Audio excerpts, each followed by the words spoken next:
আলহামদুলিল্লাহ। আজকে তারাবিতে 23 নম্বর পারা তেলাওয়াত করা হবে। 23 নম্বরের শুরুতে হলো সূরা ইয়াসিন, যে সূরাকে কোরআন শরীফের হার্ট, দিল বলা হয়েছে। রাসূল আকরাম সাল্লাল্লাহু আলাইহি সাল্লাম ইরশাদ করেন, প্রত্যেক জিনিসের একটা অন্তর আছে, দিল আছে, আর কোরআনে পাকের দিল হলো সূরা ইয়াসিন। আমার মন চায় যে প্রত্যেকটা উম্মতের অন্তরে এই সূরা থাক। এজন্য সূরা ইয়াসিন মুখস্থ রাখা, নিয়মিত আমল করা একজন কোরআন ভক্ত মুমিনের জন্য অত্যন্ত সৌভাগ্যের বিষয়। এক হাদিসের মধ্যে বলা হয়েছে, যে ব্যক্তি একবার সূরা ইয়াসিন তেলাওয়াত করলো, তাকে 10 খতম কোরআনে পাকের সওয়াব দান করা হবে। তিরমিজি শরীফের মধ্যে হাদিসটা বর্ণনা করা হয়েছে। আর একটা হাদিসের মধ্যে বর্ণনা করা হয়েছে, যে ব্যক্তি সহি নিয়তে আল্লাহ তাআলাকে খুশি করার জন্য একবার সূরা ইয়াসিন তেলাওয়াত করে, তার সমস্ত গুনাহগুলিকে মাফ করে দেওয়া হবে। যে ব্যক্তি দিনের শুরুতে সূরা ইয়াসিন পড়বে, তার ওই দিনের সমস্ত হাজত পুরা করে দেওয়া হবে। যে ব্যক্তি রাতের বেলা এই সূরা ইয়াসিন পড়ে ঘুমাবে, আর যদি ওই রাতে মৃত্যুবরণ করে, তাহলে তাকে শাহাদাতের মর্যাদা দেওয়া হবে। অনেক ফজিলত বর্ণিত হয়েছে। মুখস্থ থাকলে যখন তখন পড়া সহজ, মুখস্থ যদি না থাকে তো দ্রুত পড়ার অভ্যাস করলে যাতে করে দেখে তাড়াতাড়ি শেষ করা যায়। এর সাথে মহাব্বত পয়দা করা, যেহেতু রাসূলুল্লাহ সাল্লাল্লাহু আলাইহি ওয়াসাল্লাম কামনা করেছেন যে আমার উম্মতের প্রত্যেকটা সদস্যের অন্তরে যেন এই সূরা থাকে, এটা মুখস্থ করার জন্য চেষ্টা করা। আল্লাহ পাক সকলকে তৌফিক দান করেন। এর ফজিলতের কারণ হলো, এই সূরার মধ্যে আল্লাহ রাব্বুল আলামিন তার তাওহীদের কথা বর্ণনা করেছেন, একত্ববাদের কথা বর্ণনা করেছেন, কুদরতের কথা বর্ণনা করেছেন, এই দুনিয়াকে কিভাবে তিনি পরিচালিত করেছেন, চন্দ্র সূর্য আসমান জমিন পাহাড় নদী পর্বত এগুলো কিভাবে পরিচালিত হচ্ছে আল্লাহ তাআলার কুদরতের ইশারায়, এই কুদরতের কথা তুলে ধরা হয়েছে। শুরুতে একজন নবীর কথা বর্ণনা করা হয়েছে, যিনি দাওয়াত দেওয়ার জন্য তার কওমের নিকট গমন করেছিলেন। কওমের লোককে দাওয়াত দিলেন।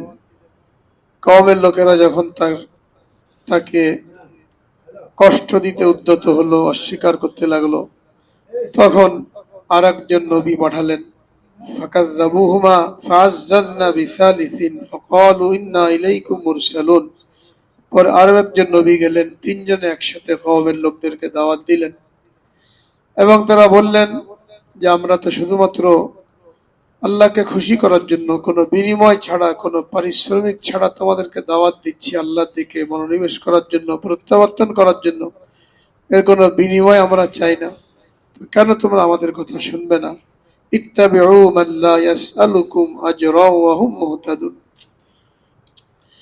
ওমা লিয়া লা আ'বুদুল্লাযী ফাতারানী ওয়া ইলাইহি তুরজাউন। যারা আল্লাহ ছাড়া অন্যের ইবাদত করে, তাদের অসারতা বর্ণনা করতে যে আম্বিয়া কেরাম যুক্তির সাথে তুলে ধরলেন, যিনি আমাকে সৃষ্টি করেছেন তিনি আমার সেজদা পাওয়ার উপযুক্ত, তিনি আমার ইবাদতের মুস্তাহিক। যে নিজে সৃষ্টি, অন্য কাউকে সৃষ্টি করতে পারে না, তার সামনে মাথা নত করা, তাকে মাবুদ মনে করা, এটা তো মূর্খতা ছাড়া আর কিছুই না। যারা এর মধ্যে লিপ্ত হবে তারা নিশ্চয়ই নাকাম হবে। চন্দ্র সূর্য সম্পর্কে বর্ণনা করতে আল্লাহ রাব্বুল আলামিন বলেন, আশ-শামসু তাজরি লিমুস্তাকাররিন লাহা যালিকা তাকদীরুল আজিজিল আলিম। সূর্যকে আমি তার কক্ষপথে চালিয়ে দিয়েছি, সে পরিভ্রমণরত রয়েছে, এভাবে চলতেই থাকবে। আল কামারা কদ্দারনাহু মানাজিলা। চাঁদকে আমি তার কক্ষপথে পরিচালিত করেছি, সে তার পথে চলছে। মাসের শুরুতে খেজুর গাছের ডালের মতন কাল অর্জুনিল কদিম, চিকুন হয়ে ওঠে, আস্তে আস্তে বড় হতে থাকে, শেষের দিকে আবার ছোট হতে থাকে। এই ছোট হওয়ার মধ্যে, বড় হওয়ার মধ্যে আল্লাহ তাআলার কুদরতের নমুনা আছে। এর দ্বারা তোমরা দিন রাতের হিসাব রাখতে পারো, মাসের হিসাব রাখতে পারো, এবং আল্লাহ পাকের কুদরতকে এর দ্বারা তোমরা অনুধাবন করতে পারো। নৌযান তোমাদের জন্য সৃষ্টি করেছি, যারা সমুদ্রে চলাচল করে, উত্তাল তরঙ্গমালা পাড়ি দিয়ে এই নৌকা জাহাজ এগুলো মানুষ ভর্তি করে নিয়ে চলাচল করে, তোমাদের খাদ্যশস্য এক দেশ থেকে আরেক দেশে বয়ে নিয়ে যায়, কত সহজে তোমরা জীবন ধারণ করতে পারো। এর মধ্যেও আল্লাহ তাআলার কুদরতের নিদর্শন এবং তোমাদের উপরে আল্লাহ তাআলার নিয়ামতের বহির প্রকাশ। এ সমস্ত কুদরতের কথা তুলে ধরে কাফেরদেরকে দাওয়াত দেওয়া হলো যে আল্লাহ এগুলো করেছেন, তোমরা তাকেই মানো, তার উপরে ঈমান আনো, নতুবা মৃত্যুর পরে তোমাদেরকে আল্লাহর সামনে দণ্ডায়মান হতে হবে। তখন কাফেররা বলা বলি করতে লাগলো যে আমরা যখন মৃত্যুর পরে মাটিতে মিশে যাব, আমাদের হাড্ডি গোশত এগুলো চূরা চূরা হয়ে যাবে, আমাদেরকে আবার কিভাবে জীবিত করা হবে? আল্লাহ রাব্বুল আলামিন তাদের উত্তরে আয়াত নাজিল করলেন, যিনি প্রথমবার তোমাদেরকে সৃষ্টি করেছেন তার জন্য দ্বিতীয়বার আবার সৃষ্টি করা সহজ। যখন আবার নতুন করে উত্থিত করা হবে, ক্বালু ইয়া ওয়াইলানা মান বা'সানা মিন মারকাদিনা হাযা মা ওয়াদার রহমান ওয়া সাদাকাল মুরসালুন। কাফেররা কবর থেকে উঠবে, হাসরের ময়দানের দিকে ছুটতে থাকবে, তারা বলবে, কে আমাদেরকে আমাদের ঘুম থেকে জাগালো, কবর থেকে উঠালো? তখন তাদেরকে বলা হবে, এটা সেই দিন যে দিনের ওয়াদা তোমাদের সাথে আম্বিয়া কেরাম করেছিলেন, তারা মিথ্যা বলেন নাই। এরপরে হাসরের ময়দানে মানুষ যখন জমা হবে, আল্লাহ রাব্বুল আলামিনের পক্ষ থেকে ঘোষণা হবে, আমতাজুল ইয়াউমা আইয়ুহাল মুজরিমুন, যারা অপরাধী তারা আলাদা হয়ে যাও। প্রথমে অপরাধী এবং নেককার তারা একসাথেই থাকবে, কেউ জানবে না কে অপরাধী কে নেককার। যখন আল্লাহ পক্ষ থেকে ঘোষণা হবে, আমতাজুল ইয়াউমা আইয়ুহাল মুজরিমুন, হে অপরাধীগণ আলাদা হয়ে যাও, অটোমেটিক হাসরের ময়দানে মানুষ দুই ভাগে বিভক্ত হয়ে যাবে। ইচ্ছায় হোক অনিচ্ছা হোক, যারা মুজরিম অপরাধী তারা একদিকে চলে যাবে, এদেরকে আসহাবুশ শিমাল বলা হয়েছে, বাম দিকে। আর যারা নেককার তারা ডান দিকে চলে যাবে। মানুষকে তার আমলনামা সামনে তুলে ধরা হবে, সে অস্বীকার করবে। আল্লাহ রাব্বুল আলামিন মুখের মধ্যে মোহর লাগিয়ে দেবেন, আল-ইয়াওমা নাখতিমু আলা আফওয়াহিহিম ওয়া তুকাল্লিমুনা আইদিহিম ওয়া তাশহাদু আরজুলুহুম বিমা কানু ইয়াকসিবুন। মুখের উপরে মোহর লাগিয়ে দেওয়া হবে, হাত এবং পা কথা বলবে। হাত দিয়ে যে অন্যায় করা হয়েছে দুনিয়াতে কেউ দেখে না, কোনো রেকর্ড থাকে না, কিন্তু এই হাত সাক্ষী দেবে কিয়ামতের দিন। পা দিয়ে যে গুনাহ করা হচ্ছে হয়তো কেউ দেখলো না, জানলো না, কিন্তু কিয়ামতের দিনে পাকে আল্লাহ রাব্বুল আলামিন কথা বলার সুযোগ দেবেন, সে সব অপরাধ ফাঁস করে দেবে। এজন্য যত গোপনেই আমরা গুনাহ করি, যত নিভৃতে নির্জনে গুনাহ করি, মনে রাখতে হবে আমার সাক্ষী আমার মধ্যেই রয়ে গেছে, গোপন করার কোনো সুযোগ নেই। চামড়া কথা বলবে, ওয়াকালু লিজুলুদিহিম লিমা শাহিদতুম আলাইনা। এখন যেমন মুখ কথা বলে, প্রত্যেকটা অঙ্গ প্রত্যঙ্গকে আল্লাহ রাব্বুল আলামিন কথা বলা শক্তি দান করবেন, আর মুখের উপরে মোহর লাগিয়ে দেওয়া হবে। এবং এই যে মানুষ গুনার মধ্যে লিপ্ত হচ্ছে, অপরাধ করেছে, এর পিছনে মূল হলো দুই জিনিস, দুই শত্রু। একটা তার নফস, আর একটা হলো শয়তান। সবচেয়ে বড় দুশমন মানুষের শয়তান। শয়তানকে যখন বিতাড়িত করা হলো, আল্লাহ পাকের হুকুমের নাফরমানি করার কারণে শয়তানকে যখন বিতাড়িত করা হলো, শয়তান মালউন এবং অভিশপ্ত রূপে পরিগণিত হলো, তখনই সে ওয়াদা করলো যে বনি আদমকে আমি কোনো অবস্থায় জান্নাতে যেতে দেব না। আল্লাহ রাব্বুল আলামিন বান্দাকে সতর্ক করে দিয়েছেন, আলাম আহাদ ইলাইকুম ইয়া বানি আদম আল্লা তা'বুদুশ শাইতান ইন্নাহু লাকুম আদুউম মুবিন। আমি কি তোমাদের নিকট স্পষ্ট করি নাই যে শয়তান তোমাদের প্রকাশ্য দুশমন? কাজে কিয়ামতে এই কথা বলা চলবে না যে শয়তানের ধোঁকায় পড়ে আমরা এগুলো করেছি। আল্লাহ রাব্বুল আলামিন বললেন, স্পষ্ট করে দিয়েছিলাম দলিল সহ যে শয়তান তোমাদের দুশমন। এই বলার পরেও তোমরা যখন শয়তানের পদাঙ্ক অনুসরণ করেছো, এখন আর কোনো কৈফিয়ত চলবে না। এইভাবে সূরা ইয়াসিনের মধ্যে আল্লাহ রাব্বুল আলামিন খুলে খুলে বান্দার সামনে একদিকে যেমন নিজের নিদর্শন কুদরতের কথা তুলে ধরেছেন, অন্যদিকে তার দুশমনকে সে সম্পর্কে স্পষ্ট করে দিয়েছেন। এবং আল্লাহ তাআলার কুদরত কত ব্যাপক বিস্তৃত এটা বর্ণনা করতে যে বলেছেন, ইযা আরাদা শাইআন আন ইয়াকুলা লাহু কুন ফায়াকুন। আল্লাহ তাআলার এই সমস্ত সৃষ্টি করার জন্য কোনো সময় লাগে না, ইচ্ছা করলে হয়। ইযা আরাদা শাইআন, যখন কোনো কিছুর ইচ্ছা করেন ওই জিনিসটা ওজুদের মধ্যে চলে আসে। তো আসমান জমিন তৈরি হওয়া, কিয়ামত কায়েম হওয়া, মানুষের হাসরের ময়দানে উপস্থিত হওয়া, এগুলো সব আল্লাহ তাআলার ইচ্ছার ব্যাপার, মুহূর্তের ব্যাপার। সুতরাং এগুলো চিন্তা করে আল্লাহ পাকের সামনে দণ্ডায়মান হওয়ার ব্যাপারে মানুষকে সতর্ক হতে হবে। এই সমস্ত বিষয় উল্লেখ থাকার কারণে সূরা ইয়াসিন ফজিলত, গুরুত্ব, যে একটা সূরা যদি মানুষ মনোযোগ দিয়ে পড়ে, মর্ম অনুধাবন করে, তাফসীরের দিকে খেয়াল করে, তাহলে তার জীবনে পরিবর্তন আনা, আখিরাতমুখী হওয়া, কবরের জন্য প্রস্তুতি নেওয়া সহজ। আর এই জন্যই রাসূল আকরাম সাল্লাল্লাহু আলাইহি ওয়াসাল্লাম ইরশাদ করেছেন যে সূরা ইয়াসিন হলো কোরআনের কলব। প্রত্যেক মুমিনের অন্তরে যেন এই সূরা থাকে। আল্লাহ তাআলা আমাদেরকে মুখস্থ রাখার এবং আমল করার তৌফিক দান করেন। সূরা ইয়াসিনের পরে সূরা সাফফাত। সূরা সাফফাতের মধ্যে আল্লাহ রাব্বুল আলামিন কয়েকটা জিনিসের কসম খেয়ে তার একত্ববাদের কথা বর্ণনা করেছেন। আস-সাফফাতি সাফফা, ফাজ-জাজিরাতি জাজরা, ফাত-তালিয়াতি যিকরা, ইন্না ইলাহাকুম ইলাহু ওয়াহিদ।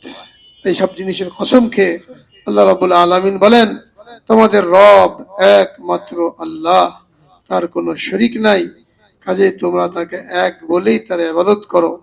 আর শয়তান সম্পর্কে বর্ণনা করেছেন, এই শয়তান আগের যুগে আসমানের দিকে উঠে যেত, ফেরেশতারা কি আলোচনা করে এইগুলো শুনে এসে দুনিয়াতে মানুষের নিকট বলতো, জ্যোতিষীদের নিকট বলতো, সেখান থেকে তারা মানুষের নিকট বলে পয়সা কামাই করত। যখন কোরআন নাজিল হওয়া শুরু হলো, তো শয়তানের উপরের দিকে ওঠা এটা বন্ধ করে দেওয়া হলো। এখন যদি শয়তান কখনো গোপনে চুরি করে উপরের দিকে উঠতে চায়, ফাতবাহু শিহাবুন সাকিব, জ্বলন্ত উল্কা পিণ্ড নিক্ষেপ করে এই শয়তানের দোসর যারা থাকে, চেলাবেলা থাকে, এদেরকে ভস্মীভূত করে দেওয়া হয়। জান্নাতীদের নিয়ামত, কি কি নিয়ামত আল্লাহ রাব্বুল আলামিন দান করবেন, জাহান্নামের মধ্যে কি কি শাস্তি হবে, তার সামান্য কিছু এই সূরার মধ্যে বর্ণনা করা হয়েছে। ইন্না শাজারাতাজ যাক্কুম, জাহান্নামীদের মূল খাবার হবে যাক্কুম বৃক্ষ, কাঁটাদার ক্যাকটাস জাতীয় একটা বৃক্ষ হবে, যেগুলো ক্ষুধাও মিটবে না, পিপাসাও দূর করবে না। মানুষ যখন খেতে যাইবে, গলার মধ্যে কাঁটাগুলো আটকে গলা বন্ধ হয়ে যাবে, এটাকে গলা থেকে নামানোর জন্য পানি চাইবে, গরম ফুটন্ত পানি দেওয়া হবে, যে পানি পান করার সাথে সাথে পেটের নাড়ি বুড়িগুলো মলদার দিয়ে বেরিয়ে আসবে, নিচের ঠোঁটটা ঝুলে নিচে পেট পর্যন্ত নেমে যাবে, উপরের ঠোঁটটা বটে যেয়ে উপর পর্যন্ত উঠে যাবে, তাকে পানি পান করতে বাধ্য করা হবে। তাআমুহাল আফিম কালমুহুল ইয়াগলি ফিল বুতুন কাগালিল হামিম, ফুটন্ত আলকাতরার মতন গিলতে থাকবে, গিলতে চাইবে না। এইভাবে যাক্কুম দিয়ে জাহান্নামীদেরকে খাদ্য পরিবেশন করা হবে। এরপরে চারজন নবীর কথা, পাঁচজন নবীর কথা বর্ণনা করেছেন। হযরত নূহ আলাইহিস সালাম, হযরত ইব্রাহিম আলাইহিস সালাম, যখন তিনি ইসমাইল আলাইহিস সালামকে কুরবানি করার জন্য আদিষ্ট হলেন, তাকে সাথে নিয়ে কুরবানি করার জন্য রওনা হলেন, তাকে জিজ্ঞেস করলেন, ইয়া বুনাইয়া ইন্নী আরা ফিল মানাম আন্নী আযবাহুকা ফানজুর মাযা তারা, স্বপ্নে দেখলাম তোমাকে আমি জবাই করছি, তোমার কি খেয়াল? তিনি বললেন, যেটা আপনি স্বপ্নে দেখেছেন এটা পুরা করেন, সাতাজিদুনি ইনশাআল্লাহু মিনাস সাবিরিন, আমাকে সবরকারীদের অন্তর্ভুক্ত পাবেন। ইব্রাহিম আলাইহিস সালাম আল্লাহ তাআলার আদেশ পালন করার জন্য প্রিয় পুত্রকে যখন জবাই করার জন্য তৈরি হয়ে গেলেন, তো তৈরি হওয়াটাই আসল। আল্লাহ তাআলার হুকুম মানার জন্য বান্দার তৈরি হওয়াটাই আসল। যখন বান্দা তৈরি হয়ে যায়, তো আল্লাহ তাআলা তখন তাকে পরীক্ষায় কামিয়াব করে দেন। আগের থেকে যদি ভয় পেয়ে যায় তাহলে নাকাম। উনি তৈরি হয়ে গেছেন, জবাই করার আগেই কুরবানি কবুল হয়ে গেছে। ওয়াফাদাইনাহু বিযিবহিন আযীম, জান্নাত থেকে একটা দুম্বা আল্লাহ রাব্বুল আলামিন পাঠিয়ে দিলেন, ইসমাইল আলাইহিস সালামের পরিবর্তে ওই দুম্বা জবাই হয়ে গেল। তো এখানে বান্দার জন্য বহুত বড় শিক্ষণীয় বিষয়, আল্লাহ তাআলা বান্দাকে বিপদে ফেলার জন্য হুকুম দেন না, তাকে পরীক্ষা করার জন্য, যে আমার হুকুম কতটুকু মানে, আমার আনুগত্য কতটুকু করে। এবং ইব্রাহিম আলাইহিস সালাম আনুগত্য করতে গেছেন, আল্লাহ পাক কবুল করে নিয়েছেন। ওয়ালাকাদ মানান্না আলা মূসা ওয়া হারুন, হযরত মূসা আলাইহিস সালাম, হারুন আলাইহিস সালাম, তাদের কথা বর্ণনা করেছেন। ওয়া ইন্না লূত মিনাল মুরসালিন, হযরত লূত আলাইহিস সালামের কথা বর্ণনা করেছেন। সর্বশেষ ওয়া ইন্না ইউনুস মিনাল মুরসালিন ইয আবাকা ইলাল ফুলকিল মাশহুন, হযরত ইউনুস আলাইহিস সালাম যখন তাকে নৌকা ভর্তি, মানুষ ভর্তি নৌকা সেখান থেকে সমুদ্রে ফেলে দেওয়া হলো, আর একটা মাছ তাকে গিলে ফেললো। মাছের পেটে তিনি থাকলেন কিছুদিন। ফানাবাযনাহু বিল আরাই ওয়া হুয়া সাকিম, তাকে অসুস্থ অবস্থায় ডাঙ্গায় নিক্ষেপ করা হলো। সেখানে আল্লাহ রাব্বুল আলামিন আবার তাকে সুস্থ করে তুললেন। এই সমস্ত নবীদের কথা বর্ণনা করে মক্কার কাফেরদেরকে সতর্ক করা হয়েছে যে ওই সমস্ত জাতিকে যেমন ধ্বংস করা হয়েছে, তোমরাও যদি তোমাদের নিকট প্রেরিত নবীর কথা না মানো তাহলে তোমাদেরও ধ্বংস এভাবে অপেক্ষা করেছে। এবং মক্কার কাফেরদেরকে তো সরাসরি উদ্দেশ্য করা হয়েছে, কিয়ামত পর্যন্ত আনেওয়ালা মানুষকে ইনডাইরেক্ট বলে দেওয়া হয়েছে। যখনই দায়ী আসবে, দিনের দাওয়াত দেনেওয়ালা আসবে, যারা প্রত্যাখ্যান করবে তাদের পরিণতি ওই সমস্ত আগের যুগের উম্মতের মতন হবে। এরপরে সূরা সদ, সদ আল কোরআনির যিকর, এই সূরার মধ্যে আল্লাহ রাব্বুল আলামিন হযরত দাউদ আলাইহিস সালাম, হযরত সুলাইমান আলাইহিস সালাম, হযরত আইয়ুব আলাইহিস সালাম, এই তিনজন নবীর কথা বর্ণনা করেছেন। দাউদ আলাইহিস সালাম বাদশাহ ছিলেন, কেমন ন্যায় পরায়ণ বাদশাহ ছিলেন। সুলাইমান আলাইহিস সালামকে সারা দুনিয়ার বাদশাহী দেওয়া হয়েছিল, তিনি কিভাবে রাজত্ব করেছেন এবং নবুয়তের দায়িত্ব পালন করেছেন এটা তুলে ধরা হয়েছে। আইয়ুব আলাইহিস সালামকে আল্লাহ রাব্বুল আলামিন বিপদে আক্রান্ত করেছিলেন, তিনি কিভাবে সবর করেছেন এটা তুলে ধরে বান্দাকে সবরের শিক্ষা দেওয়া হয়েছে। আর সর্বশেষ সূরা জুমার, যার অর্ধেক 23 পারার মধ্যে এবং বাকি অর্ধেক 24 পারার মধ্যে আসছে। সূরা জুমারের মধ্যে গুরুত্বপূর্ণ কিছু হুকুম আহকাম আছে, এ সম্পর্কে ইনশাআল্লাহ আগামীকাল আলোচনা হবে।